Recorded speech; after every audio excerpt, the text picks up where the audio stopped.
Terus ada pertanyaan tadi ya. Coba saya baca aja pertanyaannya dulu. Tapi hanya beberapa.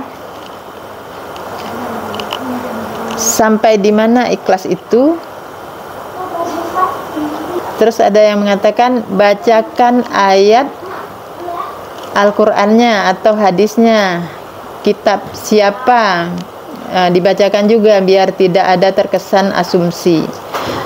Nah ini kalau Al-Qur'an saya tidak bacakan setengah-setengah, karena kita sudah di zaman yang begini, yang beda.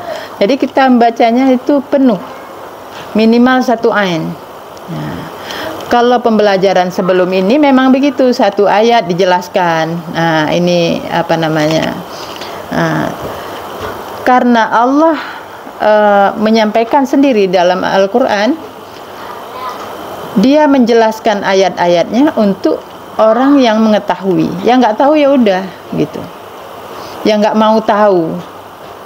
Berarti yang nggak mau tahu itu ada apa? Ada penyakit dalam hatinya.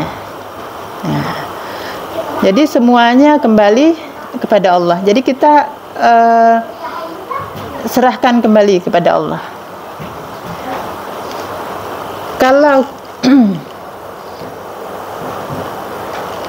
Kalau kita bacakan seperti yang lalu, nanti kita jadi salah. Nah, ini karena kita di zaman yang akhir.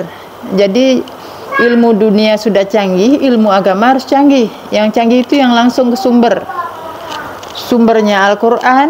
Nah, jadi segala sesuatu itu balik kepada sumbernya, tidak menyalahkan siapapun. Semua perkara terjadi dikembalikan kepada Allah. Kemudian ada yang minta didoakan, insya Allah ya kita sudah doakan. Terus yang terakhir, tidak seru kalau Dajjal hanya simbol katanya. Nah, jadi yang membuat ini, perencanaan ini siapa sebenarnya? Kita nggak disuruh berseru apa gimana. Karena Allah yang mengatur semuanya, kita disuruh mengikuti. Ya, mungkin yang pertanyaan itu begitu aja. Tentang sampai di mana ikhlas itu.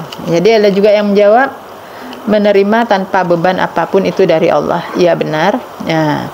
Jadi kalau ikhlas itu, subhanallah. Kalau saya sering ditanya, ibu berapa yang senang? Jawabnya yang senang.